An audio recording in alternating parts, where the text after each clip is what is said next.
Welcome to Sayers and Secrets. Tonight, Nero Wolfe faces the 7 silent witnesses, where every gesture hides a clue and every silence speaks. Before the mystery starts, let your thoughts wander. Sometimes the mind finds answers where the eyes do not. Are you listening late at night or during your morning tea? Now, light a candle, settle in, and let the mystery begin.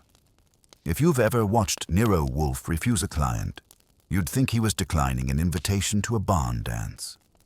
Calm, immovable, and just this side of insulting. He doesn't so much reject a case as remove it from the table like a wilted salad.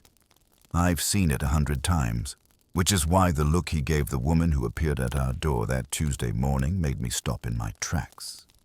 She wasn't the type who usually made it past Fritz in the front hall. Mid-30s maybe, smart suit that had been expensive last season, and a manner that suggested she'd been rehearsing this entrance all the way from Midtown. She had the pale, set face of someone who's been planning to say something difficult and rehearsed it until the words tasted bitter. "My name is Mrs. Fenton," she announced, tight but steady. "I've come on behalf of my father. He insists on seeing Mr. Wolfe personally. Today I would have liked to tell her that people insist on things around here all the time. Reporters, creditors, even the occasional crank. Wolfe insists on orchids until 11, beer at precisely 4, and the sanctity of his chair at all times. In the hierarchy of insisting, he's king and everybody else takes a number. Still, there was something about the way she stood there. Spine stiff, eyes direct, voice daring me to brush her off. That made me hesitate. Most folks who try to storm our gates come in one of 2 flavors, desperate or pushy. She was both, with just enough dignity to blur the edges. I told her I'd see what I could do. I found Wolfe upstairs, fussing over an orchid that was drooping in what I'd call despair, but what he'd probably classify as a minor physiological rebellion. "Wolfe," I said, leaning in the doorway. "We've got a situation in the front hall. A woman named Fenton says she's here for her father. He insists." Today, Wolfe's eyes stayed on the orchid. His lips compressed like they always did when people had the audacity to knock before noon. "Confounded, Archie. The world insists on perpetual nuisance. Send her away. Gladly," I said. "Except she's got that look. You know the one? Like she's got a sealed envelope in her pocket that's about to catch fire if you don't open it. And from the way she stands, I'd say she's not bluffing." He exhaled through his nose, an orchestral sigh. "Her father, what is he?" She didn't say, though if I had to bet, I'd say money, or maybe politics. The kind of trouble people bring here when they don't want thee.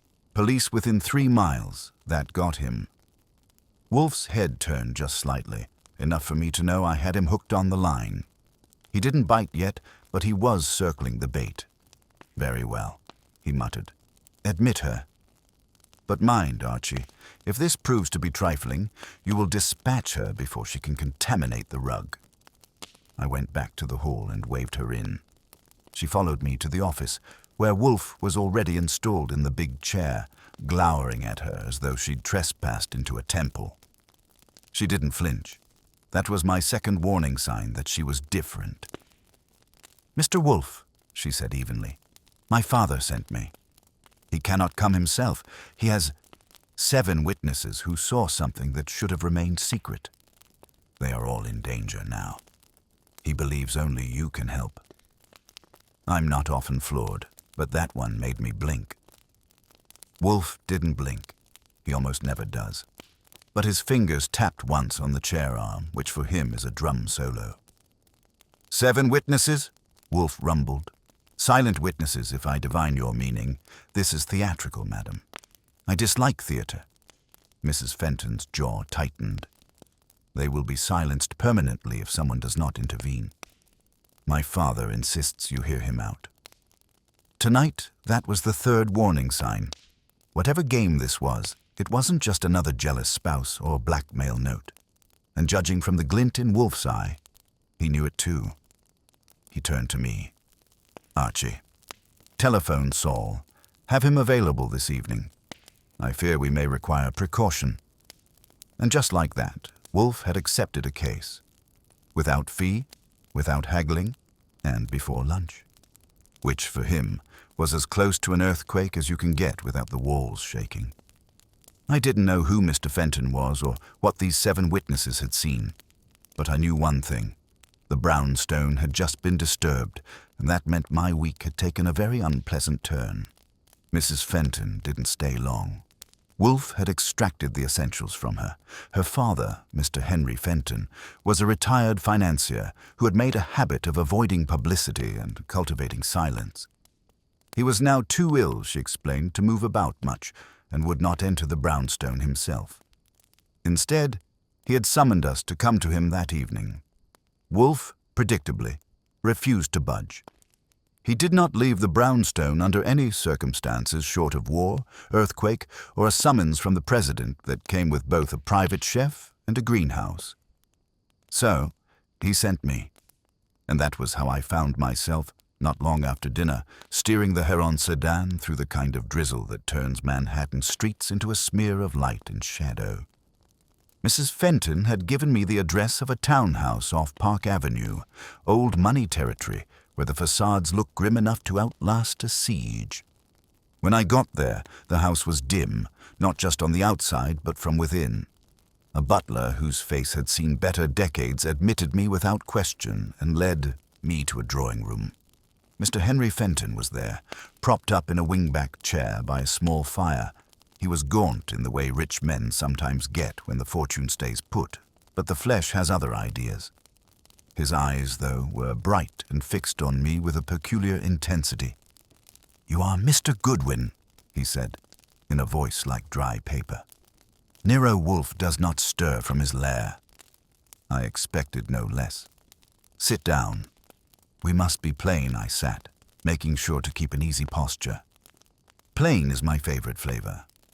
Your daughter mentioned 7 witnesses who'd seen something inconvenient. That sounds like a lot of people to carry on your conscience. He gave a faint, humorless smile. 7, yes, and they are silent only because they fear me, or rather, feared me. But fear is fragile when a man is old. Someone is pressing them. They are restless. They may talk about what? His eyes flicked to the fire. An agreement, an act, a transaction I made years ago. Legal, but not honorable. If it comes to light, it will ruin reputations. Not mine alone. I'd been around long enough to know the sound of guilt when it tried to dress itself up as dignity. So, 7 people know about it, and now someone's shaking the tree. He nodded once. Already one of them has been threatened. My daughter intercepted the letter. Another has been shadowed. If they are coerced into speaking, the consequences will be grave. You must find the hand behind this before my 7 becomes, what shall we call it? Sacrifices. That word, sacrifices, hung in the air with the kind of drama Wolfe would have dismissed as operatic. Still, the man wasn't play-acting. He was scared, and not for himself. That intrigued me. "Names?" I asked. He handed me a sheet of paper, written in a thin, spidery hand. 7 names, each with an address. One was a lawyer, another a doctor, 2 businessmen, a society hostess, a retired judge, and, to my surprise, a nun. An odd congregation. "Why them?" I asked. "They were there," he said simply. "They saw. That is all you need to know, for now I pocketed the list." "All right. So what's the play? You want Wolfe to babysit your secrets and keep these 7 from leaking?" "I want him to discover who is pressuring them," Fenton said sharply. "And why now, after so many years? Time is short. If I die before it is contained, the matter will spread like fire." The butler showed me out with the silent efficiency of a man who'd long ago stopped caring whether his master was noble or foolish. On the ride back, I studied the list. 7 people tied together by one shadow of the past, all carrying enough weight to wreck a reputation. Whoever was pushing them had brains and patience. That made the job dangerous and Wolfe's kind of puzzle. Back at the brownstone, Wolfe was where I'd left him, in his chair, reading, with a bottle of beer stationed at his elbow. I gave him the rundown. He listened, eyes half closed, and when I finished, he asked for the list. He scanned it once, then let it rest on his lap. 7 witnesses. 7 silent throats that someone seeks to open. Fouet. The symmetry is contrived. You think Fenton's dressing it up? I think, Wolfe said, that silence is seldom maintained by so many for long. It suggests either their mutual guilt or their mutual dependence. In either case, they are brittle. Someone has discovered a fissure. The hand behind this is not indiscriminate. It is selective. We must learn which of the 7 has cracked. And you want me to start knocking on doors? He looked at me with that heavy-lidded disdain he saves for when I state the obvious. You will use tact. You will observe without declaring your purpose. And Archie, you will not eat the hors d'oeuvres. They may be poisoned, though more likely execrable. That was his way of saying the game was on. He didn't care what the transaction had been, at least not yet. What mattered was the pressure point, the lever being applied. Once Wolfe identified it, he'd trace the hand that pressed. The next morning, I was out early. The first on the list was the lawyer, a man named Avery Jessup, who had offices on Madison Avenue.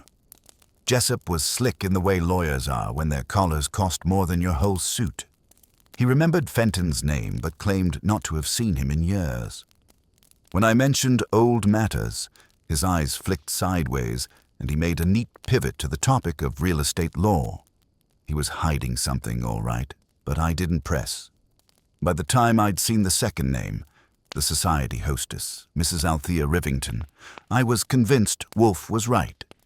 Each of them knew something, and each of them was scared in a way they tried to disguise as irritation. Rivington, in particular, was sharp as a tack until I asked if she'd had contact with the Fenton family lately. Her hand trembled just enough on the teacup to tell me the answer was yes, though her mouth said no. When I got back to the brownstone, Wolfe was at his desk with a stack of books and a scowl. He motioned for my report, and I gave it. So far, I concluded, we've got 2 people twitching like they've seen a ghost and trying to cover it up with small talk. If this keeps up, I'll have a whole set of nervous breakdowns to bring you. Wolfe grunted. It will suffice. Their evasions confirm the premise. Someone has roused them. The question is whether by threat, by bribery, or by conscience. You will continue. I leaned against the desk. You're taking this pretty seriously for a case that doesn't even promise a fee. He gave me one of his slow, ponderous looks. Archie. 7 witnesses to a single event form a pattern. Patterns intrigue me. And this one, I fear, has been disturbed. We shall see to what end. That was all the explanation I was going to get. But I knew Wolfe. If he was stirred, the still pond of the brownstone was about to get some ripples, and maybe a few waves. By the time I'd had lunch and 2 cups of coffee, Wolfe had decided that I'd seen enough of slick collars and trembling teacups and should go sniff the medical side of Fenton's menagerie. A doctor's office is where people go to tell the truth about their bodies and the most inventive lies about everything else. The name on my list was Dr. Lionel Baird, an internal medicine specialist with a taste for walnut paneling. His waiting room smelled like polish and a hint of antiseptic that wanted me to know it had standards. Baird had the kind of face that ages into authority, whether it deserves to or not. He read my card, tilted it to the light, and asked what Mr. Wolfe wanted of him with the tone of a man who prefers his questions to go only one way.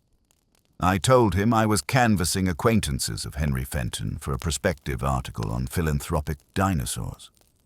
I'm hunting stories, I said. Old committees, endowments, memorial bricks, the works, indeed, Baird said, not believing a word. I haven't served on a committee with Mr. Fenton in, ages. Pre-pandemic, certainly. When ages had only 3 years in them, I said. What about St. Aurelia Clinic? The pupils did what pupils do when a light goes on unexpectedly. Baird's pen tapped once on his blotter. A worthy institution. I consult on occasion. Did you consult 12 years ago? I asked. Around when a board entertained a donation that didn't look right in daylight? He didn't slam a drawer or ring for the nurse. He only sat back, and the way he set his hands on the chair arms said I'd walked into a room he kept locked. Mr. Goodwin, if your employer's curious, he knows how to be curious formally. I'm not discussing institutional history with a man who just invented a magazine. That's the thing about a door that doesn't open. You learn a lot from how it's shut.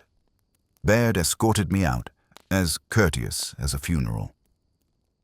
In the hall, a young nurse with tired eyes watched me go, with the faintest crease between the brows.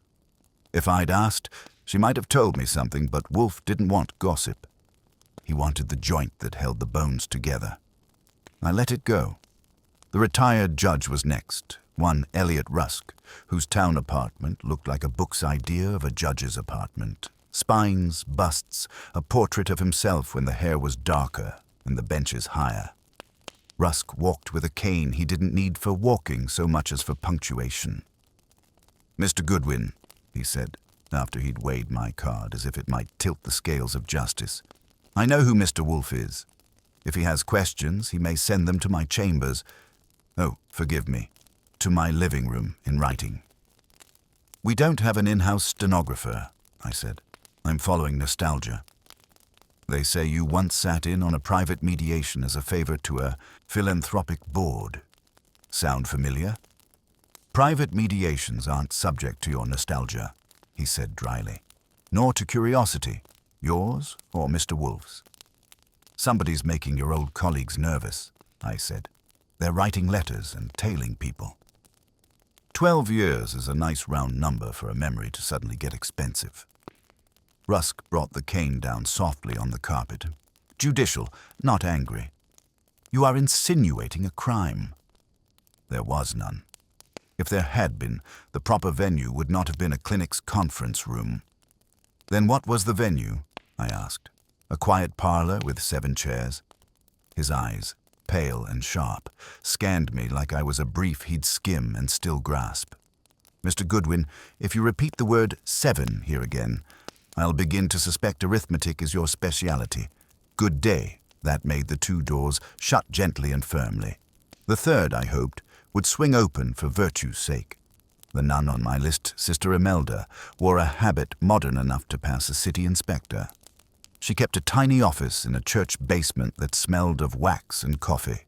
Her smile reached her eyes and stayed there even when I gave my name. I know Mr. Wolfe, she said. By reputation.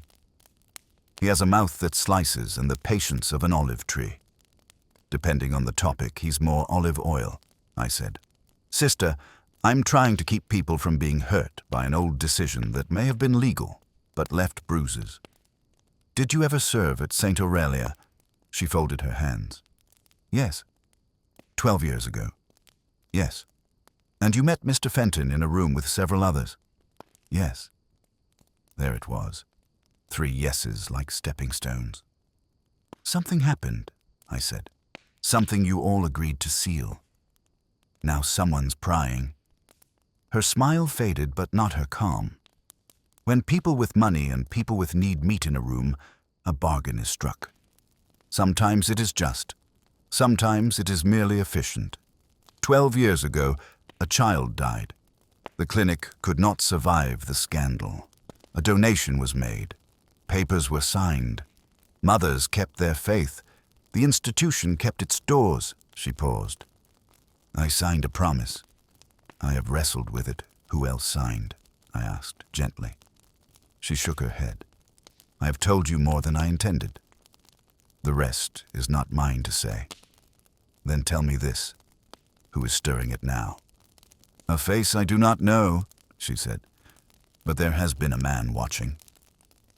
He sits in a pew on weekdays and leaves when I look his way. He has a scar on his jaw, pale.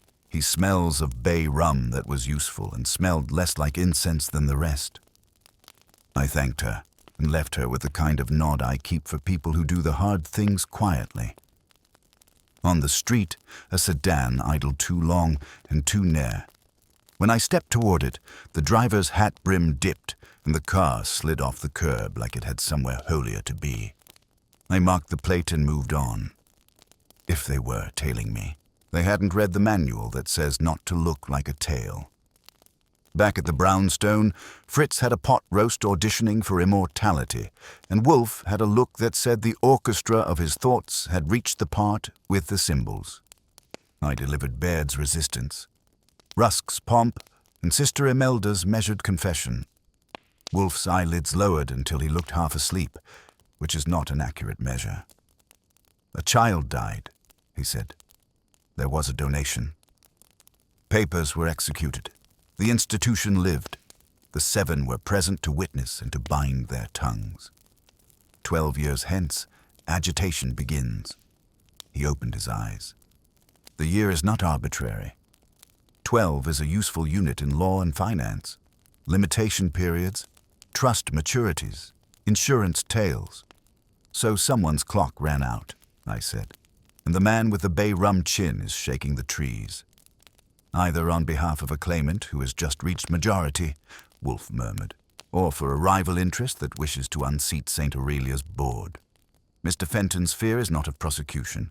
It is of exposure, of a reputation parcel tied to his name and to the clinic's benefactors." "Which includes our list," I said. "Lawyer, doctor, judge, hostess, none, plus 2 businessmen?" Wolfe gestured toward the side table. The post came. There was a thick envelope addressed to me, hand-printed, no return. Inside was a single sheet torn from a ledger, blank except for a faint brown ring like a teacup had lived there too long, and a clipped news item about St. Aurelia's gala 12 years ago. 7 distinguished citizens witness unveiling of new pediatric wing. The photo is grainy. Faces are small, but the caption names Fenton, Baird, Rusk, Rivington, and 2 others, Victor Talbot, real estate, and Owen Merle, pharmaceuticals. The 7th, unnamed, was noted as a representative of the Sisters of Mercy. Sister Imelda, demoted to anonymity. "Subtle," I said. "Whoever sent it knows our list and wants us to know he knows. Also that he has scrapbooks." "Scrapbooks are for the sentimental," Wolfe said. "This is a goad. The ring is not a teacup. It is iodine or tincture, a hospital's scent. Our correspondent is theatrical, if not original. Do we call Saul?" I asked. "Presently," Wolfe said. "First, you will visit Mr. Talbot and Mr. Merle. Observe whether one has acquired a scar and bay rum. Second, you will fetch the guest list from the gala and the minutes of the board meeting that followed the child's death. They will not be public, but Mrs. Rivington will have a secretary who misfiles in exchange for flattery. And if the secretary prefers cash to flattery, then give her the former and pretend it is the latter," Wolfe said. He took a long pull of beer. "Archie, our problem is not what happened. It is who regrets it now and for what profit. Profit can be moral," I said. "If the bargain stank. Morality is a currency," Wolfe said, "and it buys as many knives as it does loaves." Go, I went. At the door, Fritz intercepted me with a small, distressed sound. "Mr. Goodwin, who has disturbed the spice rack?" "The caraway is not where I placed it." Wolfe's head jerked, just a fraction. "No one," he said. "No one would dare." "Someone did," Fritz insisted. "A jar shifted a finger's width." I looked at Wolfe. He looked at me. A jar moved a finger's width in this house is the equivalent of a shot fired in a chapel. I filed it under subtle trespass and kept my face straight. "Add that," Wolfe said quietly, "to the ledger." The thing about a jar shifting a finger's width in our kitchen is it tells you 2 things. Somebody got close enough to smell Fritz's apron, and they either didn't care if we knew or wanted us to. I left Wolfe with his beer and the spice ledger, and went to see the living faces on the clipping. Victor Talbot kept an office that looked like a real estate brochure, fell in love with itself. Glass, chrome, a view that sold itself twice a day. He had shoulders that had been taught to shake hands before he learned to read. The receptionist took my card and my smile and returned with the kind of nod that says the boss wants to see what trouble looks like in person. Talbot rose, planted me in a chair that had opinions about posture, and aimed his teeth. "Archie Goodwin," he said, "the famous one. What can I do for Mr. Wolfe that he can't do without me? You could tell him why, 12 years after a gala, you're getting mail from ghosts," I said, "and why someone with bay rum on his jawline spends time near a church pew you paid for." He didn't flinch at the church. He flinched at the scent. He masked it with a laugh. "If you're selling cologne, you're late." I never liked barbershop nostalgia.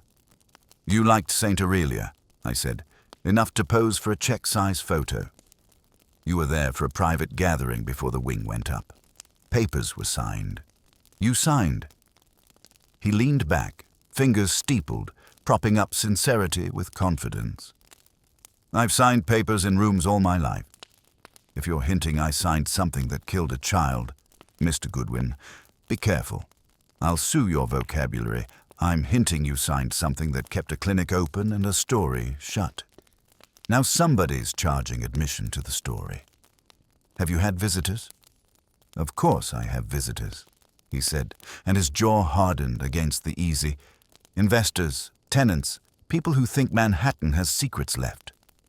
If you're trying to sell me protection, pass my door." "I don't sell it," I said. "I file it under expenses. If a man with a pale scar asks about the past, send him to me." "What makes you think I'd see him?" Talbot asked. "Because he wants your kind of name on his list of nervous," I said. "Because you trembled, very slightly, when I said bay rum, because 12 years is a number that's catching up with you." He stood, smiled a smile with the edges sanded off, and came around the desk. Up close, he smelled like mint and steel. "You want advice, Mr. Goodwin? Leave the clinic alone. It saved lives. Some bargains are dirty only to people who weren't there." "I was there," I said, "in the sense that I'm always there after. If you get another visitor, call me. If you don't, I'll know you're either clean or stubborn. Between the two," he said, opening the door, "stubborn pays better." Owen Merle's headquarters held fewer views and more molecules. Pharmaceuticals arranged themselves in pastel hallways designed to reassure children and investors. Merle had a scientist's haircut and a salesman's tie. He kept a framed patent on the wall and a photo of himself in a lab coat, which he probably wore long enough to walk from one camera to another. "I'm fond of Mr. Wolfe's gardening," he said after we exchanged names. "His orchids are an affront to entropy, but we don't make antibiotics for secrets." "You did make noise 12 years ago," I said. "You donated a wing to cut one off." His eyes were quick, busy measuring options like doses. "We donated research support and underwrote a facility upgrade." If your insinuation is that charity purchased silence, please recall that hospitals are engines. Engines need fuel. The public prefers not to know where it comes from. "Tell me about the child," I said. He stiffened. The salesman vanished. The lab tech showed through. "No." "Then tell me about the man with the scar who smells like nostalgia and sits in pews," I said.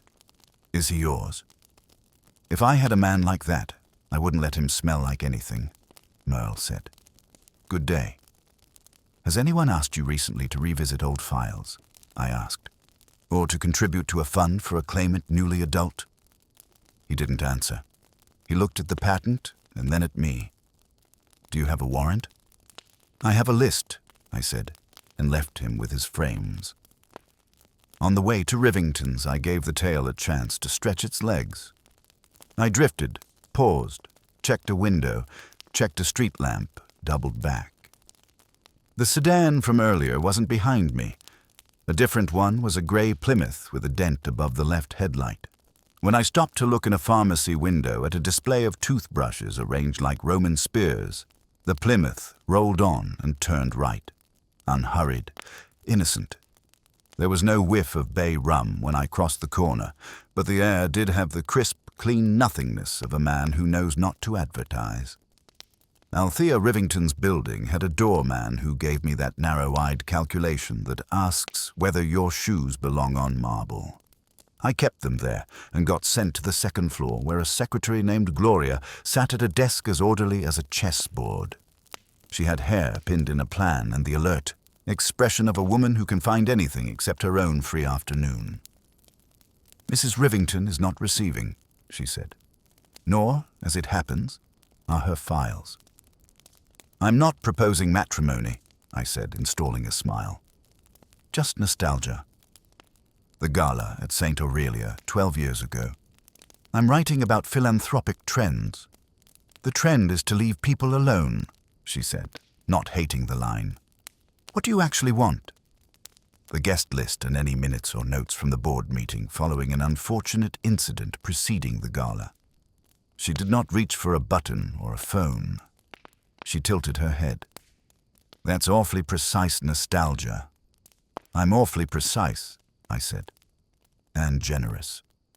"Flattery," she said, "is supposed to precede the envelope." "It's a bundled service," I said, and set it on the desk. She did not glance down at the contents. Her eyes stayed on mine, a professional courtesy of thieves and secretaries. Then she stood, crossed to a cabinet, and unlocked it with a key she wore under her blouse. Papers arrived in a folder that had been used carefully and often. She opened it, skimmed, and frowned. "I remember a memo," she said, "about an emergency session. It's not here." "Misfiled?"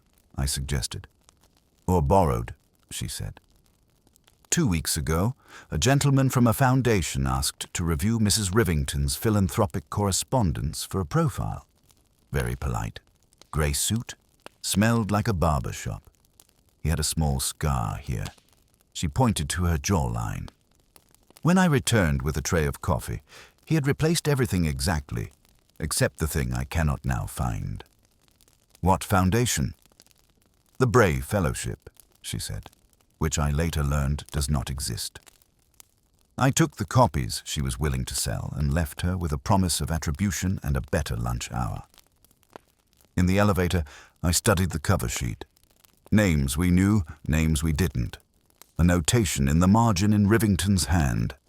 Emergency session October 17th. Child liability, risk management, confidentiality instrument, separate signatures. 7 signatures would make it a nice round number. Back at the brownstone, Fritz met me at the door with the look he reserves for earthquakes in the pantry. "Mr. Goodwin," he whispered, "the safe in the office." The rug is slightly turned. It is never turned. In the office, Wolfe sat placidly, which meant furious. The safe's face was closed and contented. Wolfe gestured, and I dropped the folder on the desk and circled the rug. Yes, it had been nudged, barely, enough to reset a man's internal compass, the man who moves a spice jar a finger's width. "Saul is on his way," Wolfe said. The telephone line crackled. Mr. Talbot telephoned twice and hung up. Mr. Merle left a message declining to be available henceforth. Mrs. Rivington's secretary telephoned to ask whether I had employed a Mr. Bray. I told her no. "You, Archie." "Met him by proxy," I said, giving him the gist. "Our barber shop friend borrowed a memo from Gloria and didn't return it. He's ahead of us by a file folder." Wolfe's mouth went into that thin line that is not anger so much as contempt, the way a cliff has contempt for waves. "Someone has been in this room." He moved the rug the width of a thought. "He wishes me to know that I am observed. He is a vulgarist, not a burglar," I said. "If he had wanted the safe, he would have taken it," Wolfe said. "He wants to inform me that I am vulnerable." "Pfui. Fritz, please attend to your spices." "They will not arrange themselves." Fritz departed, offended at the cosmos. I sat. So we have a dead child, a sealed session, 7 signatures, a phantom foundation, a man who collects margins, and a brownstone that's been breathed on. Pressure's on the timing, Wolfe said, is the key. 12 years. The instrument they signed may have had a limitation, a clause voiding enforceability upon a minor's majority. If so, the claimant is now of age and represented by a scavenger. Or, he closed his eyes, or someone on the 7 has converted conscience into currency. Talbot looked like a man with accounts, I said. Merle looked like a man with labs. Neither could pay or be paid. Neither smells of bay rum, Wolfe said. This interloper is a tool. Find the hand. Saul will watch your back in the church. You will return to Sister Imelda and learn the child's name. It will be the fulcrum. While you do that, He reached toward the side table and stopped. The bottle opener that sits there, central as a scepter, had been placed half an inch to the left. He stared at it the way a general looks at a map where the enemy has moved a single pawn. Then he smiled, slow and grim. "Archie," he said softly, "we have been invited to a conversation. Let us answer." On our terms, Saul arrived looking like a man who had never once been surprised by a rug moving half an inch. He listened to my recital of barbershop cologne and pew habits without blinking, then took the opener's misplacement as if Wolfe had shown him a mug shot. Wolfe gave him church duty with a side of brownstone perimeter, and Saul left with a grunt that translated to, "I'll know before you do." That left me with Sister Imelda and a name to pry loose. The church was half full of weekday penitents and people who needed the quiet for reasons they weren't listing. I sat 3 rows behind Sister's office door and watched the side pews. If our bay rum friend were a creature of routine, he'd appear on the hour and pretend to be contemplating grace. Saul had melted into the shadows near a pillar, the kind of architecture tailors enjoy when they have to work. Sister Imelda came when I knocked, measured me with a look that had no fret in it, and closed the door behind us. Her hands were steady on the desk blotter. "You've decided to tell me," I said, not as a question. "I've decided to tell you something," she said, "because a man sat where you're sitting and asked nothing and yet tried to take everything from a file. That is not conscience. That is commerce. If there is to be truth, I prefer it to arrive clean." "The child," I said, to her name. "Eva," Sister said. "Eva Malloy. She was 2. There was a trial, an experimental therapy for an autoimmune disorder. The parents consented. The doctor in charge was cautious, but Eva's reaction was violent. She died."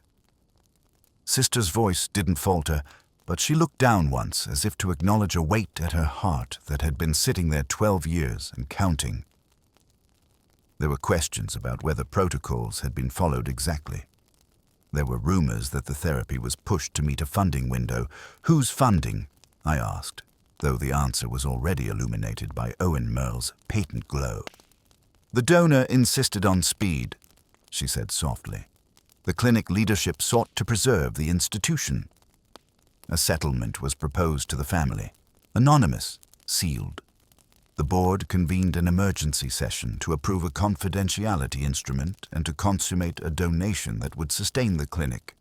I signed as witness, for the church's representative, to attest that the family's faith had not been coerced." She met my eyes. "I've asked myself ever since whether my signature saved beds or smothered truth. Where are the Malloys now? The mother, Lydia, is a custodian at the public library 2 neighborhoods away," Sister said. "The father left the city. They divorced 3 years after Eva died. There is an older brother, Michael. He would be 21 this month." There it was, the neat, sharp box around our number. "Majority. A seal's hinge is ripe for prying." I thanked her and told her I'd try not to track more mud into her conscience than was already there. She inclined her head as if to say that mud was our element, not hers. In the nave, the bay rum man obliged. He came in late, sat right, and leaned forward like a penitent who had brought the right lines and wanted the world to overhear none of them. The scar at his jaw was a thin, pale crescent you wouldn't notice unless you'd been told to. I shifted out of the side aisle to let Saul pass me going the opposite direction without either of us being there, and kept the pew in my peripheral vision. When the man rose, he didn't look around. He had practiced not looking around. On the sidewalk, he headed south with a good city gait and turned east after half a block. A car nudged the curb as he approached. He didn't get in. He put a palm on the roof, said a word, and moved on. The car stayed put. Saul crossed in time with a bus and took the corner wide, and I let the distance grow. Bay Rum had a walk that said he liked the idea that he was being watched, which is the same as telling me he wanted us to see him. My phone buzzed. Wolfe does not like telephones, but when he uses one, you're supposed to treat the ring like a bell in a school for trained seals. I answered. Archie, he said, an envelope arrived while you were out. Fritz brought it on a tray as if it were a souffle. It contains a photostat of a signature page. 7 names, blurred except for one. Nero Wolfe, witness. You didn't sign anything, I said. Certainly not, he said, affronted. The photostat is fabricated to propose that I was a witness to their instrument. The note attached says, time ripens. Tomorrow, the first speaks. Which first? I asked. Of the 7 or of the Malloys? Either interpretation is admissible, Wolfe said. It is intended to prod me. It succeeds only in confirming that our antagonist wishes his drama staged here. Have you got the child's name? Eva Malloy, I said. Mother Lydia is at the library. Brother Michael just hit 21. The trial pushed to meet a funding window, which sounds very Owen Merle. Sister Imelda signed as a witness to a settlement. She's been at confession with herself ever since Puy, he said softly for a man who means it. A settlement is not a sin. The timing is. Go to the mother. Do not mention Mr. Fenton yet. See whether she has received a visitor with a scar and a barber I went. The library had the institutional patience of a building that had altered 1,000 destinies one quiet book at a time. Lydia Malloy was at a returns desk, sorting hardcovers with the efficient tenderness of someone who knows each spine by feel. She had the kind of face that had once been pretty and had decided not to keep score. When I asked for her by name, she looked up and read me as a category she hadn't shelved yet. You're not here for a card, she said, or a complaint. Or a donation, information, I said, about St. Aurelia. The light in her eyes went out and then, to her credit, came back on as a pilot light. No more. Somebody else has asked, I said. A man with a scar smells like a clean shave. He wants you to talk. He wants me to sign, she said. A new statement. He says the old one doesn't protect me anymore. He says we could make right what was wrong by unsealing the past, I said. And who does he represent? He says a foundation, she said, with the flatness of a woman who has learned to translate. He says my son deserves to know. He says the people who bought our silence should be ashamed. What does your son think? She put a book down as if it was something fragile that could break the rest of them. He thinks rage is virtue, she said. He thinks money is truth. He's not wrong. He's 21. I could talk to him, I said. So could my employer. Your employer? The skepticism was clean, like a sheet pulled, tight. What do you people want? To keep you from being used, I said. If you decide to speak, it should be because you choose to, not because a man with a scar times your grief to a payday. She studied me for a long time, long enough for the clock over the flyer board to move a minute. Come back at 6, she said. Michael will be here. If you make speeches, he'll leave. I'll ask questions, I said. It's a habit. On my way out, my phone buzzed again. Wolfe this time did not wait for my hello. Mr. Fenton has telephoned, he said. He received an envelope with a single sentence. "One of your 7 is a reed. He will bend to the wind." He is perturbed.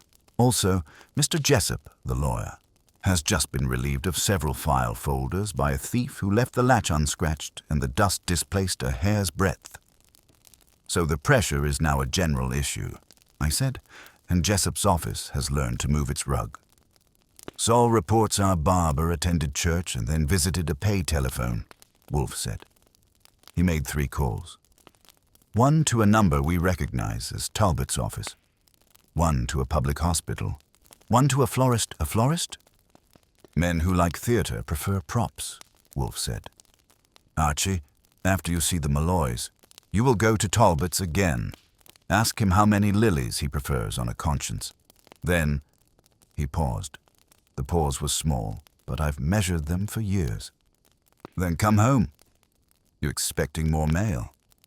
"I'm expecting a visitor," he said, and the softness in his voice could have cut glass. "Someone who moves bottle openers has decided to escalate. If he prefers the brownstone as his stage, I will arrange the lighting." At 6 sharp, the library's overheads blinked from tired afternoon to the steadier burn that says the day has surrendered. But the building hasn't. Lydia Malloy came from the staff door with a young man beside her, who carried himself like a promise he intended to keep, even if he had to drag it uphill.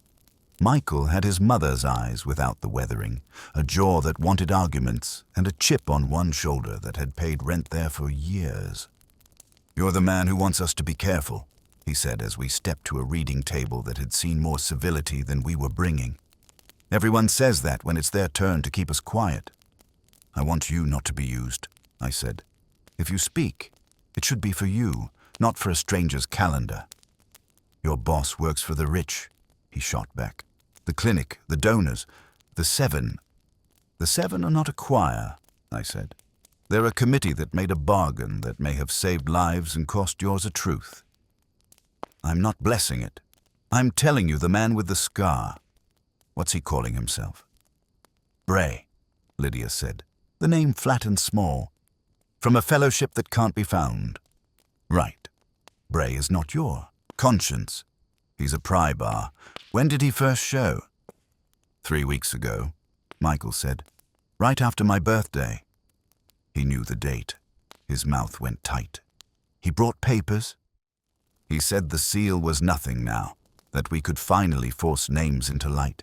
He says he can get a judge to open the settlement. He says the donors will pay more to keep it buried than they paid to bury it." "And you believe him?" I said. "Not as an insult." "I believe he knows how to make them hurt," Michael said.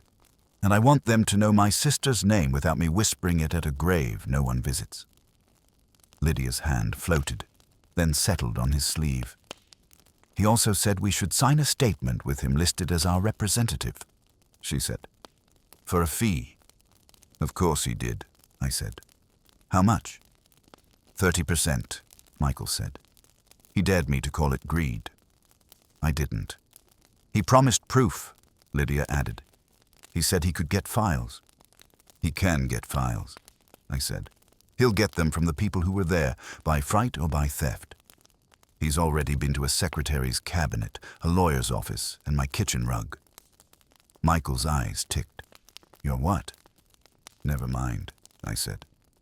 "Would you meet my employer?" "Not to be talked out of anything. He won't attempt it, but to be told what happens when a pry bar slips." "No speeches," Michael said. "Questions," I said. "And an offer. If you decide to speak, we'll see that you do it without owing a man who buys bay rum in bulk." He didn't smile. "Tomorrow," he said. "After I meet him." "After you meet who?" I said. "Bray," Lydia answered for him. "He's coming tonight. 8 to bring a draft petition." There were 3 clocks that mattered then. The library's, my wristwatch, and the one Wolfe carries in his head that tells him when a man intends mischief.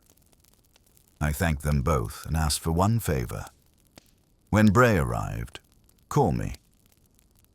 Lydia nodded once, and Michael gave me a look that translated to, "If you double-cross us, there won't be a second chance." He meant it. I didn't blame him. Talbot's office was lit like a stage at intermission. He had his jacket off and sleeves rolled, as if he planned to arm wrestle Manhattan. I didn't sit. "Lilies," I said. He worked the face into perplexity. It fit, but not perfectly. "Is this a word association game?" "You had a call from our barber," I said. "A second from a florist. If you get a wreath with a ribbon that says time ripens, you don't hang it in the lobby." He didn't laugh. The intercom blinked. His receptionist announced a delivery. He waved it up because men like Talbot handle trouble by proving that nothing rattles. A messenger arrived with a white box. Talbot cut the string and lifted the lid.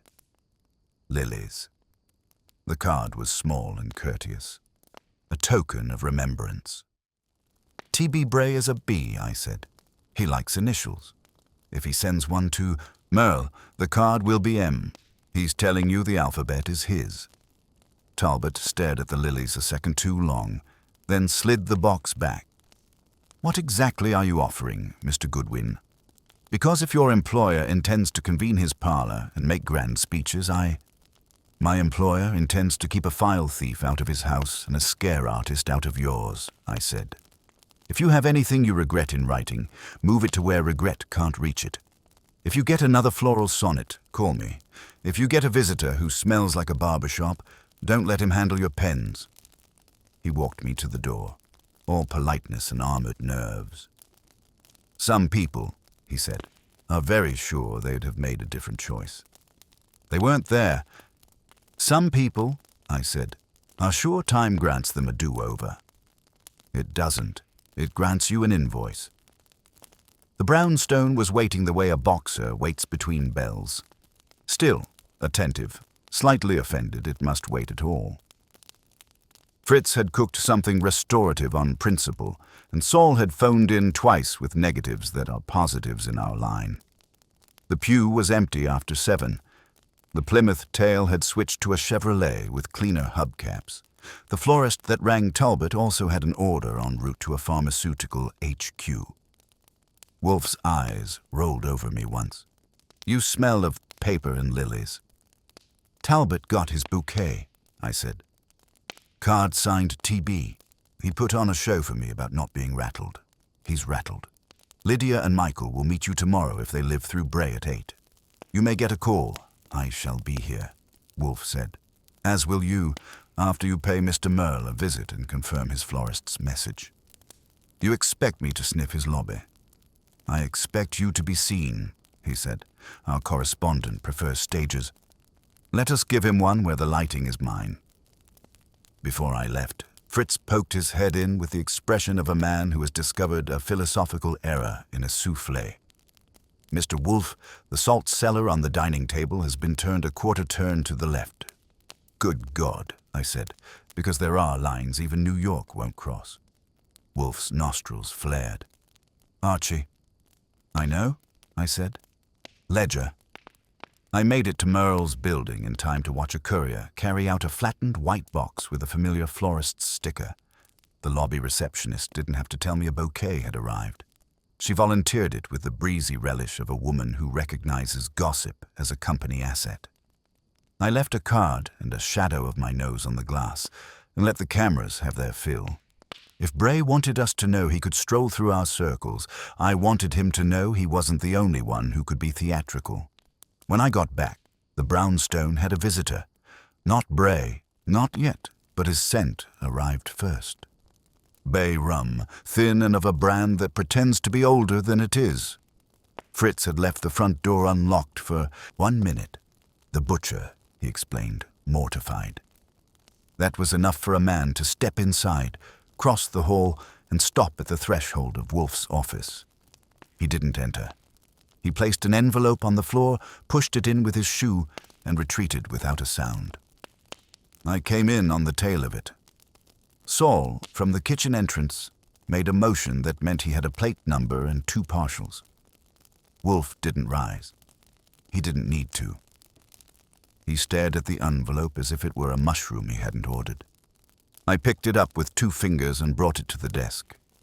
Inside was a single page of cream paper with a thin ruled border. Centered in a fine hand. Tomorrow one will speak. Do not try to still him. The 7 will become 6. No signature. At the bottom right, a tiny smear the color of iodine, like a fingerprint that had thought better of itself. Wolfe exhaled slowly, a man acknowledging the decency of an adversary's penmanship and the indecency of his intention. He will force a declaration, he said, or fake one. Which one? I asked. The reed, Wolfe said, the one that bends to the wind. Mr. Jessup has already been relieved of ballast. Mrs. Rivington has been harvested for margins. Mr. Talbot is being courted with lilies. Mr. Merle is warned. Sister Imelda will not speak on command. That leaves Dr. Baird. The walnut paneling, I said. Fetch him, Wolfe said. Tonight, before 8. Bring him here. And Archie. He glanced at the opener, correctly placed again, and then at the salt cellar's absence from the sideboard where Fritz had momentarily set it. When our visitor returns, as he will, I want him to find something moved that he values. His equilibrium. Getting Dr. Baird to cross our threshold before 8 wasn't like hailing a cab. It was like persuading a walnut to open itself. I caught him as he was leaving his office, hat in hand, coat over the arm, the day's authority folded away for tomorrow. His nurse's eyes did that small warning flick when she saw me, which told me the day had already had a visitor who smelled like yesterday's barber shop. Spare me the committee nostalgia, Baird said, trying to go past. I'm late for nothing I will name. You're late for a photograph, I said. It shows your signature under a confession you didn't write. A man named Bray will waive it tomorrow unless you let my employer tell you how he plans to stage the scene. It won't flatter you. He stopped, not because I'd out-muscled him, but because I'd pronounced the word he'd been chewing on alone. Tomorrow. The word has a way of growing teeth. Mr. Goodwin, he said measured, if you intend menace, I intend rescue from a man who prefers menace, I said. You're the reed. The wind's been whistling all day. Come on, you can be back before you've missed the soup. I got him in the heron with only the minimum amount of wounded dignity, grinding its gears.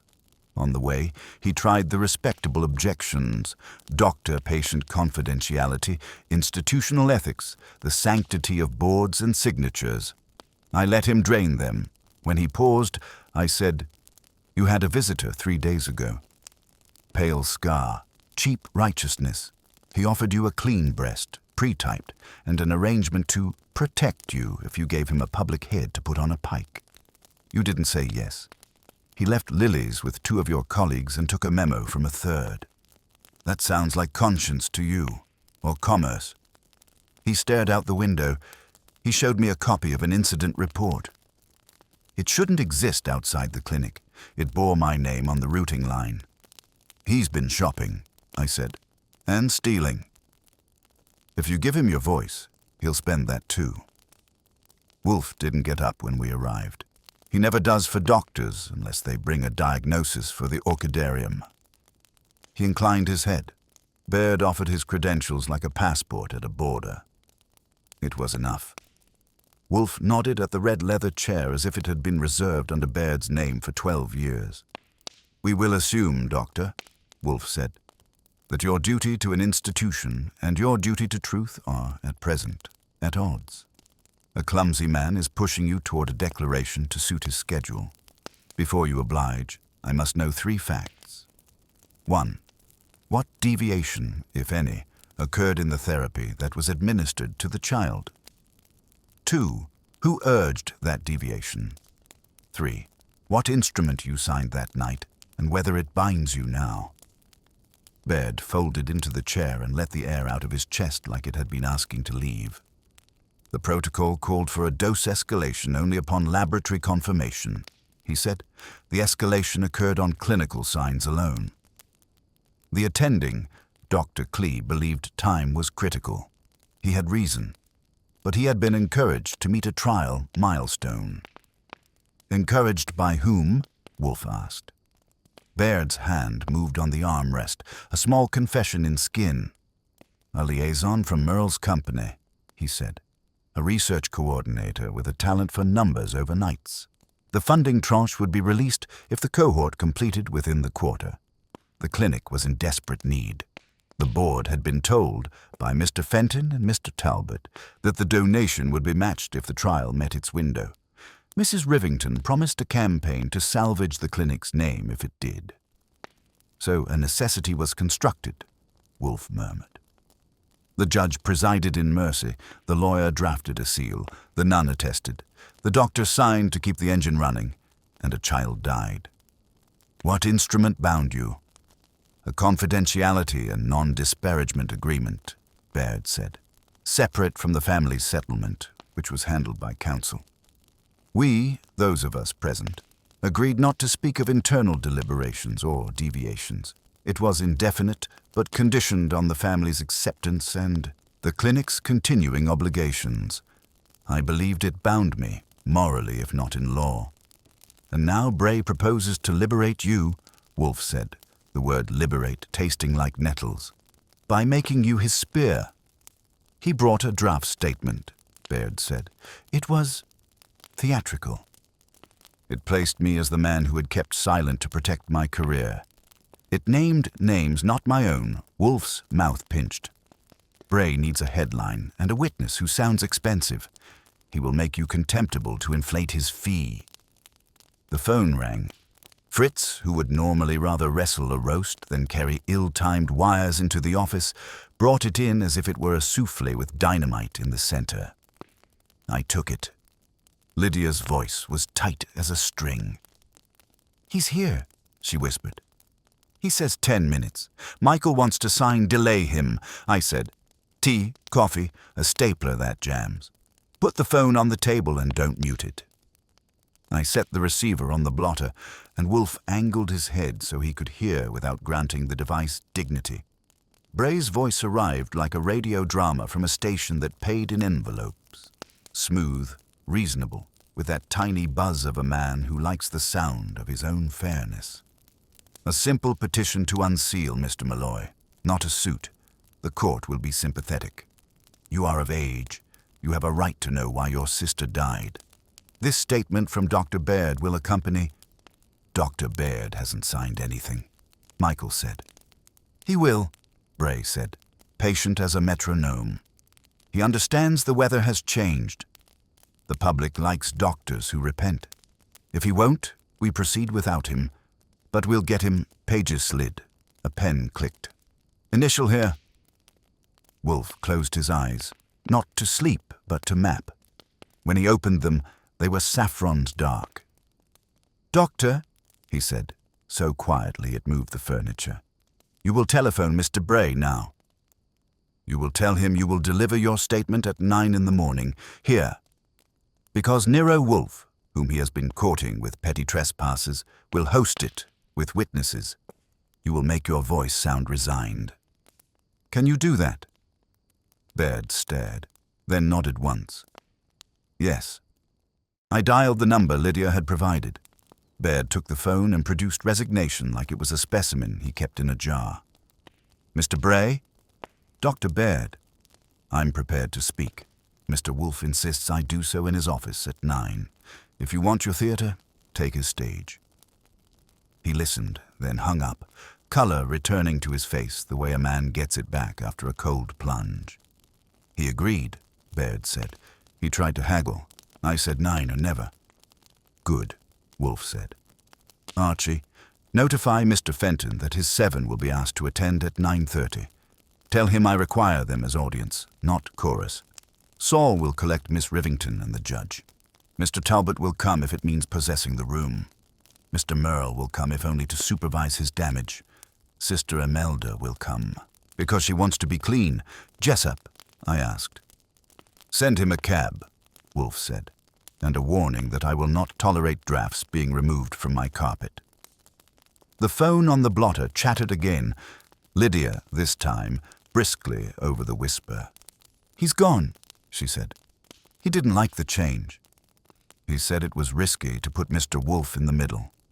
Mr. Wolfe lives in the middle, I said. Lock your door. If he leaves you another paper, don't touch it.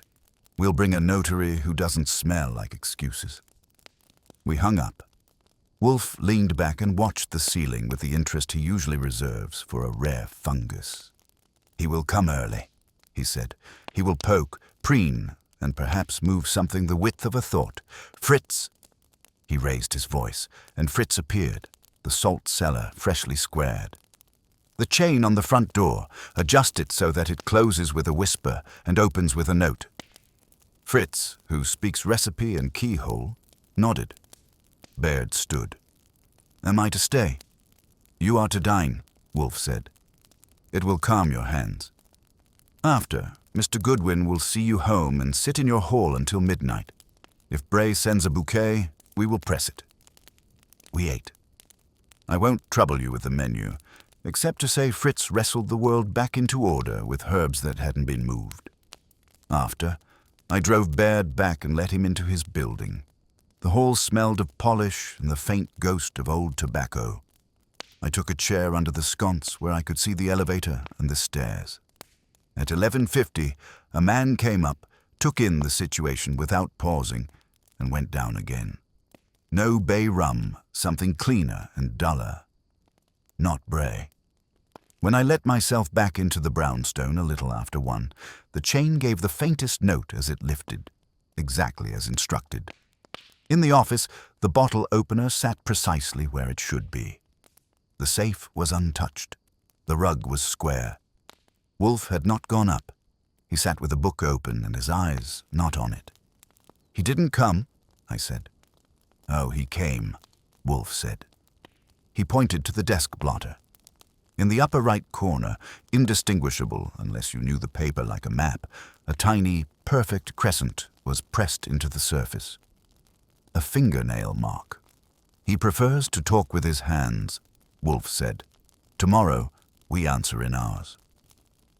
At 8:55, the office looked like a courtroom that had been converted from a gentleman's library by a man who despises courtrooms. Wolfe had set the chairs as if he'd drawn compass points on the rug. The red leather for Baird to my left, an armless chair for Sister Imelda near the globe, the settee facing Wolfe for the trio of money, Talbot, Merle, Rivington, and 2 straight-backs by the bookshelves for Jessup and Judge Rusk. Saul installed himself invisibly where he could block the door by just existing. Fritz had made coffee that smelled like it was intended to testify. The opener sat exactly centered on its tray, like a seal on a writ. Bray arrived at 8:58, which is the hour men choose when they've rehearsed being in charge. He wore the same gray as his foundation and carried a document case that was meant to be mistaken for important. The pale scar on his jaw couldn't decide whether to hide in the shave or announce itself. The bay rum was modest, as if conscience had cut it with water. Nero Wolfe, he said, as if reciting a name in a closing argument that would end well for him. He didn't offer a hand. He offered a posture. His eyes took in the room with the small, prying greed of a man who inventories furniture for leverage. He looked at the opener. He looked a fraction too long. Wolfe inclined his head a millimeter. You are Mr. Bray of the Bray Fellowship. Correct, Bray said. We represent public interest claimants in matters of sealed settlements that offend policy. And Cologne, I put in. He didn't look at me. People like Bray employ selective blindness. It frees up the rest of their attention for mirrors. Baird sat rigid, but his voice, when he cleared his throat, held. Mr. Bray, you said you required my statement first. Here is Mr. Wolfe's stage. Bray opened the document case and let the paper breathe. The top page bore a title in a righteous typeface, Declaration of Dr. Lionel Baird.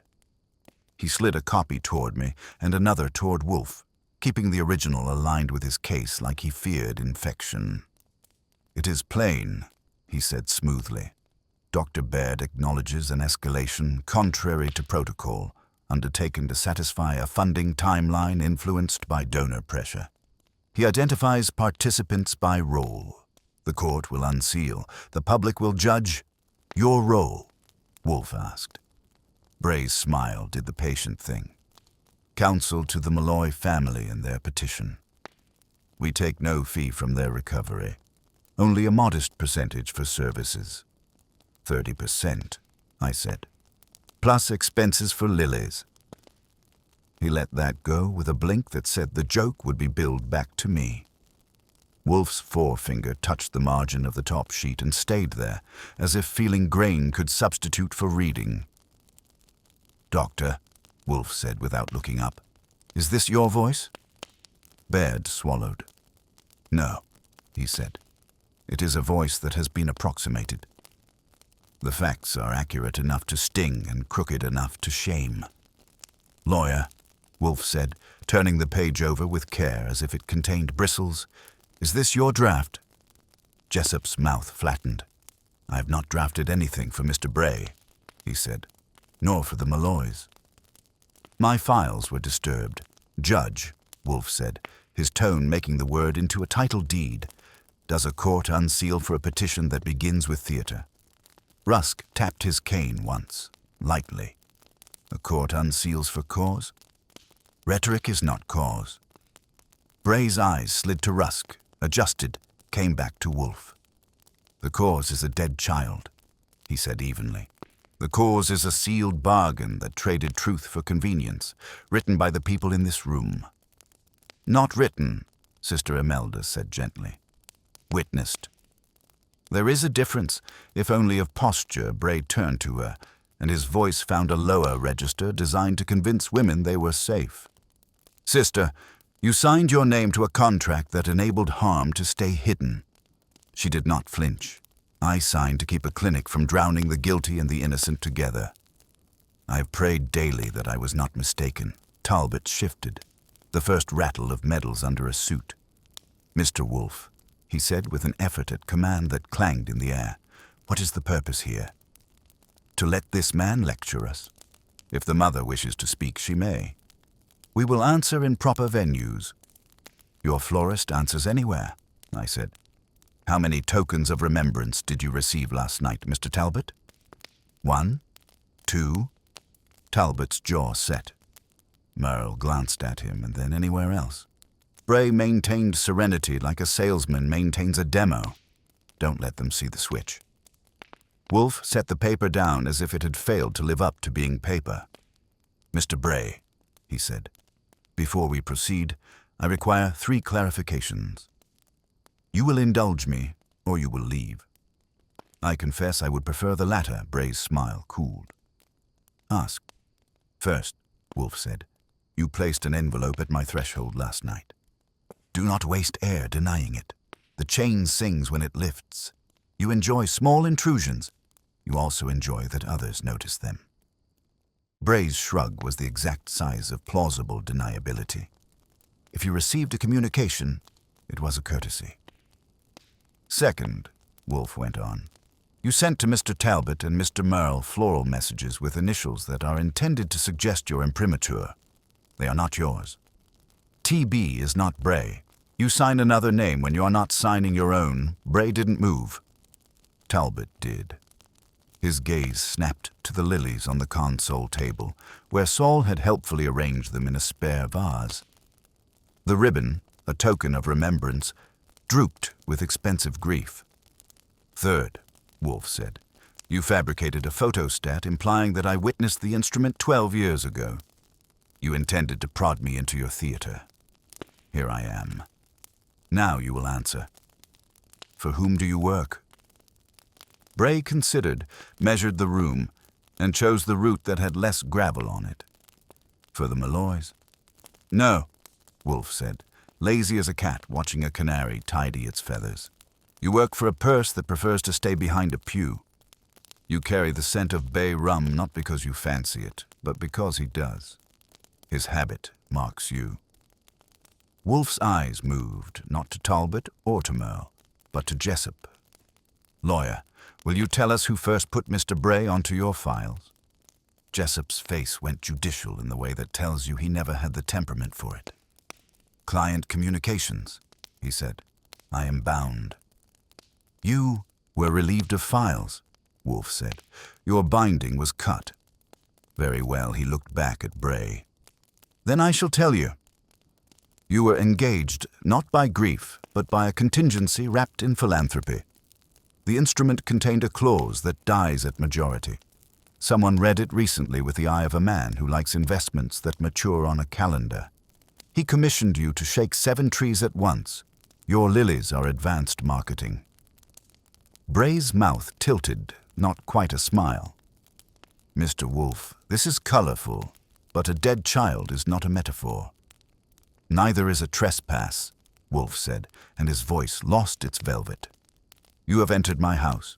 You have touched my belongings. You have blackmailed my clients by implication.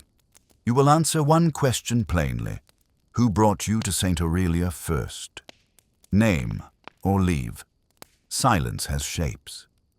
This one took the shape of a room that knows where the air will go when the window breaks.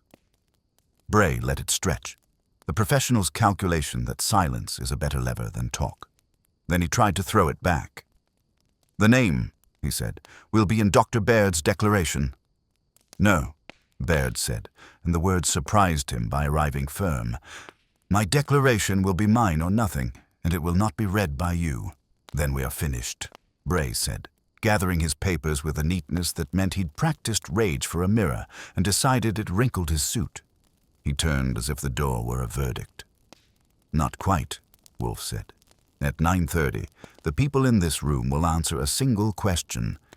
In the week before the emergency session, 12 years ago, which of you met privately with the Malloys without counsel and promised a gift if they would accept the clinical timetable? It need not have been criminal to have been shabby, but whoever did it is your paymaster now. I will ask, you will answer, yes or no. That is all Rusk's cane ticked once. Sister Imelda folded her hands tighter. Rivington's eyes went directly to Talbot, and only later to Merle, which is how it tells. The first glance confesses priority. Jessup's nostrils thinned. Baird looked sick and relieved at the same time, which was honest. Bray paused with his hand on the jam, measuring whether staying for the answers would net him more than leaving with indignation. Mr. Wolfe, he said, if you obstruct a petition, the papers will say— The papers, Wolfe murmured, will say what they are fed. I intend to feed them truth.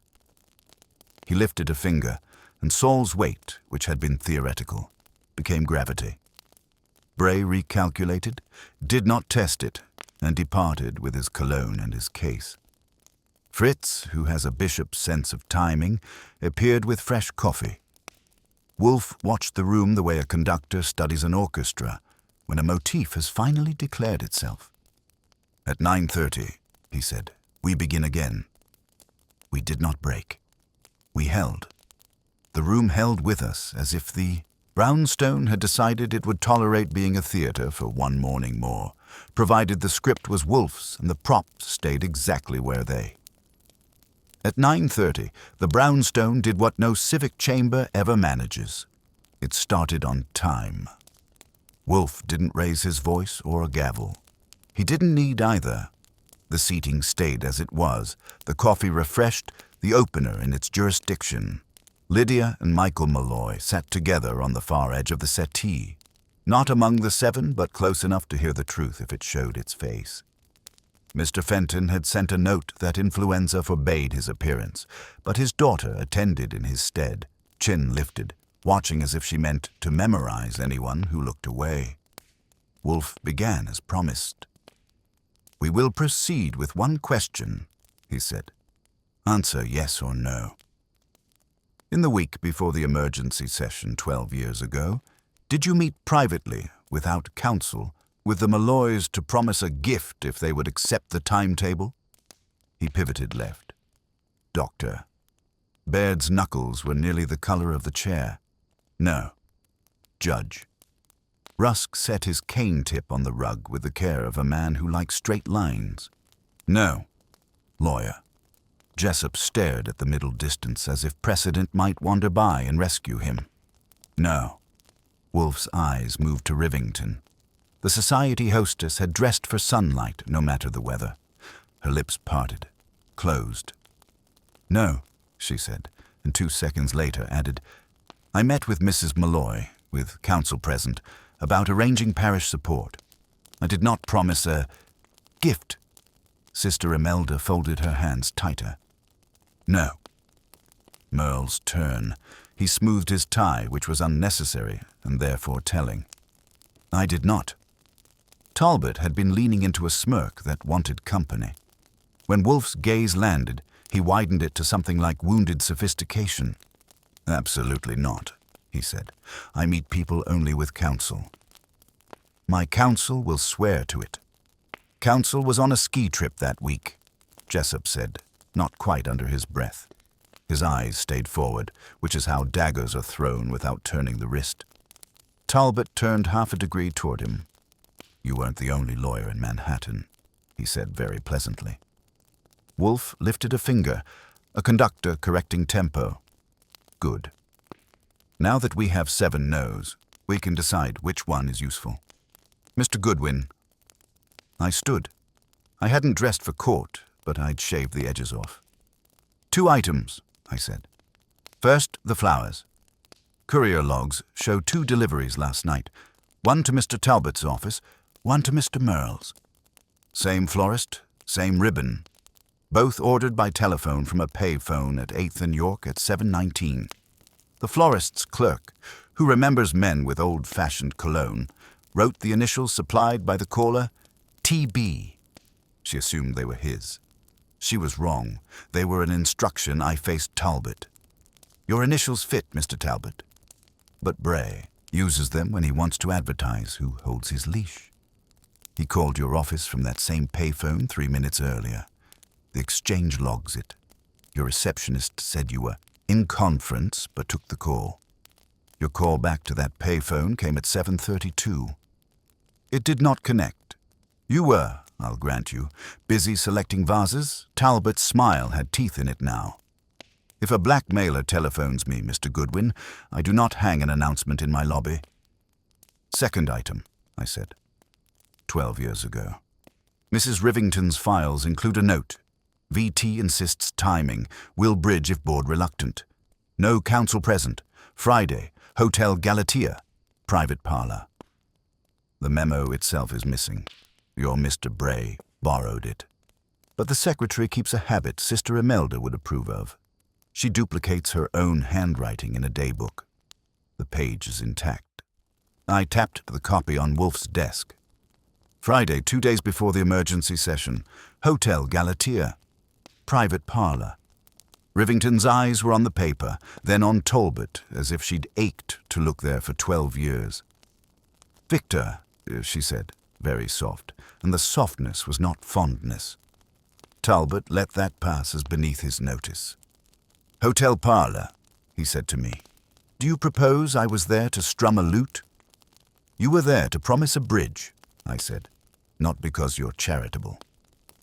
Because a trial's milestone opened a gate that rolled a donation into assets you could leverage. Timing was money. The clinic's wing was a cornerstone for a development package you later consummated. You needed the ribbon cut in 1 quarter, not the next, to close another deal.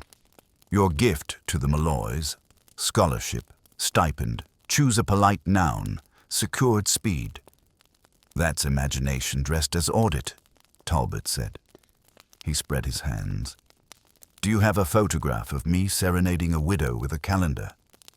Michael's voice came from the settee, hard, young. "My father told me a man met them in a parlor with wood walls and a painting of a boat. He said the man said the hospital would die without their help. He said if they signed, the man would establish a fund in Eva's name and see that they had no worries for 5 years. He said the church approved. He said lawyers got in the way of mercy." Lydia didn't touch him, but the air between them changed. She looked at Talbot and did not blink. "Hotel Galatea's private parlor," Sister Imelda said, "has a painting of a boat. I have seen it. I did not meet the family there." Merle cleared his throat. "This is slanderous." "My company had a liaison," Baird said, surprising himself again. He spoke in numbers. He reminded Dr. Clee that milestones are not suggestions. He was not at the hotel. I was not at the hotel. I did not know of the parlor meeting until after the session. Jessup's nostrils thinned again. Mine was the first advice given. Do not meet without me. They met. Anyway, Rusk set the cane down with more authority. Private parlor meetings with represented parties are abominations. If Mr. Talbot conducted one, a court will find it distasteful even if it finds it not strictly unlawful. Talbot leaned back with a laugh that tried to dislodge the room. You're a relic, Judge. People meet. Deals happen. 12 years later, boys become men and want to spend grief like currency. And you... He nodded at Wolfe. You want to recycle last night's dust into a grand thesis. Wolfe's eyelids sank, then rose. Mr. Talbot, your choices are ill-chosen. Boys become men, yes. Grief becomes weather, but dust becomes sediment, which preserves fossils. Mr. Goodwin, the sediment I set the second paper down. The florist's bill for last night's lilies to Mr. Merle's office was paid in cash, but the messenger's chit was signed for on arrival by a junior receptionist who wrote the sender's name on her clipboard, Bray/Talbot. She didn't know which it was. So she wrote, both Merle's heads snapped. Victor. Stop, Talbot said. He'd dropped pleasant. What was left was efficient. So what? Suppose I hired a man to push on locks that were bound to pop this year. I'm not ashamed to be the first to manage the fallout. If the seal opens, fine. We shape the narrative. We save the clinic again. And we don't let opportunists... He didn't look toward Lydia, but the word brushed her anyway. Tax grief at 30%. You installed him to save us, Mrs. Fenton said from the corner, her voice taut. To save my father. You're welcome, Talbot said. No, Wolfe said, and it landed like a period. You hired Mr. Bray first to frighten your colleagues into a chorus that sang on your cue. You used the lilies not as condolences, but as rehearsals. You intended Dr. Baird to accept your script and shoulder your contrivance. When he balked, you arranged to make him the first who speaks, either by coercion or by counterfeit. Talbot spread his hands again, palms out, generous. If I meant harm, Mr. Wolfe, I wouldn't have stepped into your parlor. I'm here because I believe in managing realities. The seal dies at the majority. Reality. The Malloys deserve disclosure. Reality. The clinic deserves life. Reality. I put my money behind realities. Michael leaned forward. You promised my parents money to hurry a dose. I promised them survival, Talbot said. Yours. The city's. Grow up, Wolfe's voice was quiet enough to make the opening of a window sound loud. Mr. Talbot, when you visited the brownstone, you moved my bottle opener half an inch. Talbot blinked. Your what? Later, a man put his fingernail into my blotter. Wolfe's mouth did not smile. Your agent is clumsy. He likes marks. They betray him. He will be traced, Saul, from the wall, murmured, already is. Bray wasn't there to flinch, so Talbot didn't. He looked around and found no one whose eyes agreed with him. Merle had shifted into self-preservation. Rivington was rigid with belated shame. Jessup was practicing future regret. Rusk's face could have been carved. Sister Imelda's was the opposite, alive with sorrow and something like relief. Lydia looked at the opener and then at Wolfe, as if the oddest details finally made sense. Michael was learning a new lesson about power, that it breaks into the room wearing perfect tailoring and calls itself weather. Wolfe exhaled through his nose. We're not finished. Mr. Talbot, you will telephone Mr. Bray and instruct him to attend at 11 with his files and his drafts. Mr. Merle, you will produce the correspondence from your liaison urging the milestone. If you cannot, I will summon him and extract it from his throat with words. Mrs. Rivington, you will provide the daybook and authorize a certified copy. Mr. Jessup, you will inventory what was taken and sign a statement. Judge, You will remain, in case Mr. Bray needs a primer on propriety. Sister, you will sit by Mrs. Malloy. He turned his head toward Michael. You will restrain your wrath until you have use for it. Michael met Wolfe's eyes, took a breath that sounded like a man unshouldering a load he planned to carry again on his terms, and nodded once. Talbot checked his watch. Reflex, not necessity. And if I decline to telephone? Then I telephone District Attorney Bowen and ask whether he prefers to investigate a private parlor meeting first or a campaign of petty intrusions designed to extort signatures. Wolfe said blandly. I will not call it blackmail. I will call it theater. He dislikes the theater. He likes headlines. Talbot's jaw worked. He pulled his phone and turned away, not quite granting us the courtesy of pretending privacy. Tom, he said into it, voice flat. Bring your case to Wolfe's. Now he ended the call, put the phone in his pocket, and looked at Wolfe with something that might have been respect if it hadn't been contempt. You enjoy this? I prefer order, Wolfe said. Enjoyment is for dinner. At 11 on the dot, Bray reappeared, this time without lilies, though the cologne lingered like a bad memory. He looked less serene than before, the edges of his smile still in place but brittle, as if he knew his paymaster had lost the room. Saul ushered him in, not unkindly but with the solidity of a man who could decide the matter with his forearm if it came to that. Bray set his document case on the edge of Wolfe's desk, perhaps hoping wood and leather together might lend him credibility. You summoned me, he said. Here I am. Yes, Wolfe replied, not rising. Here you are. Sit. He pointed to the chair Baird had vacated. The gesture was not a suggestion. Bray Saturday. Wolfe leaned back and let silence expand until it pressed on the walls. Then he spoke. Voice, deliberate. Your employment is ended. The man who engaged you, Mr. Talbot, has forfeited his claim to privacy by attempting to manipulate his fellows with flowers and fabrications. He sought to disguise coercion as conscience. You abetted him. I will tolerate neither. Bray's lips parted, but Wolfe lifted a finger. Do not protest. I have not finished. The Malloy family may pursue disclosure if they wish. They may engage counsel of their choosing. They may sue or speak to the press or remain silent. What they will not do is entrust their grief to you. You have shown yourself unfit. Michael, seated rigid beside his mother, started to speak. Wolfe cut him off with the same finger. Not yet. Your turn will come. The boy subsided, bristling. Wolfe swiveled his gaze to Talbot. Mr. Talbot, your role is equally plain. 12 years ago, you met the Malloys in the parlor of the Hotel Galatea and promised support if they accepted the clinic's timetable. You did it without counsel, without record, and without honor. Your motive was not mercy. It was money. The Wings ribbon permitted you to consummate a development package, and you calculated that the Malloys' silence could be purchased cheaply enough to keep the machinery turning. It was shabby.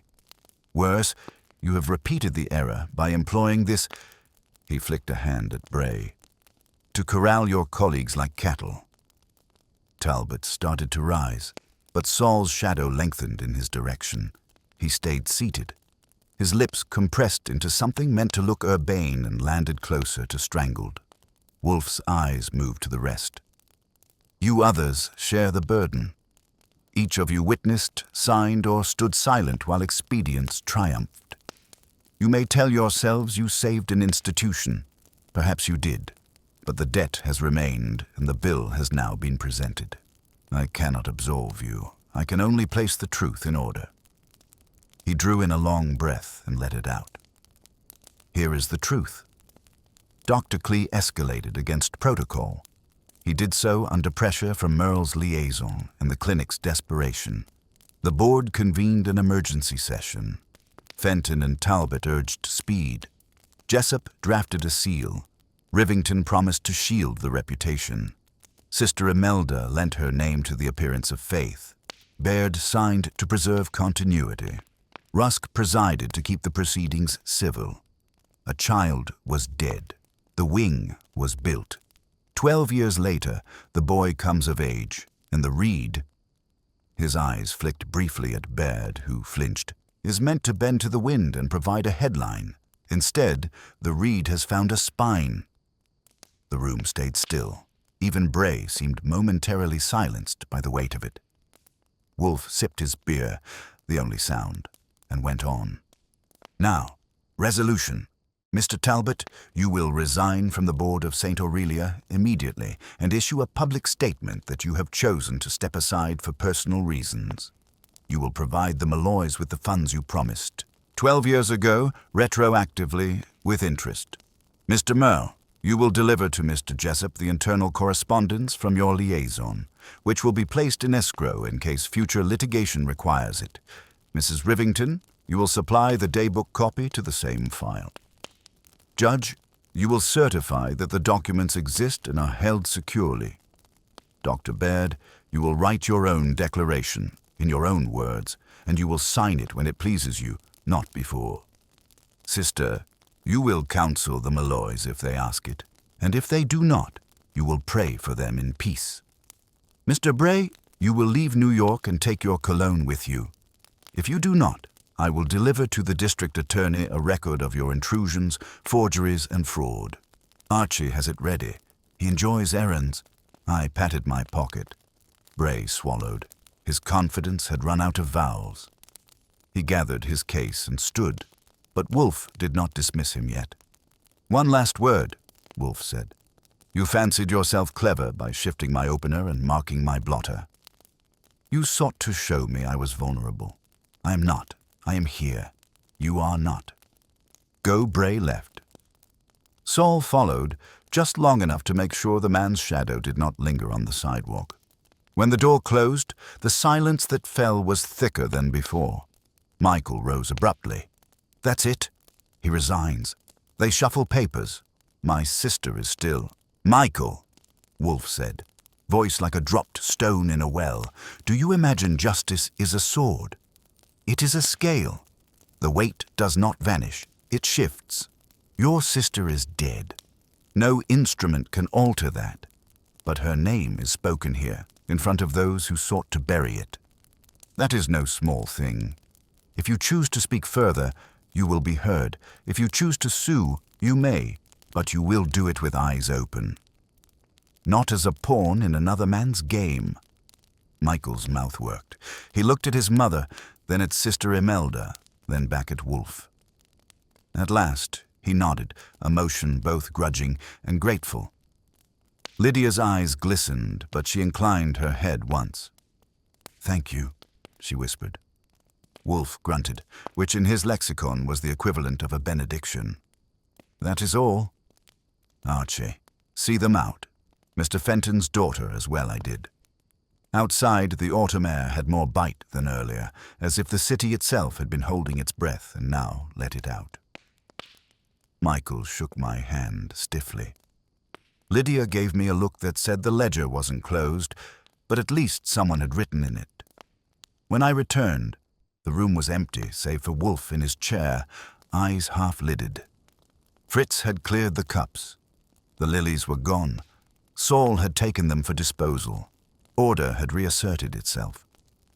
Wolfe reached for his beer, sipped, and set it down with exact precision. It is a melancholy fact, Archie, he said, that men will justify anything if they can label it necessity. They will call bribery philanthropy, coercion conscience, and exploitation opportunity. It is tiresome. Sure, I said, settling back in my chair. But it keeps us in business.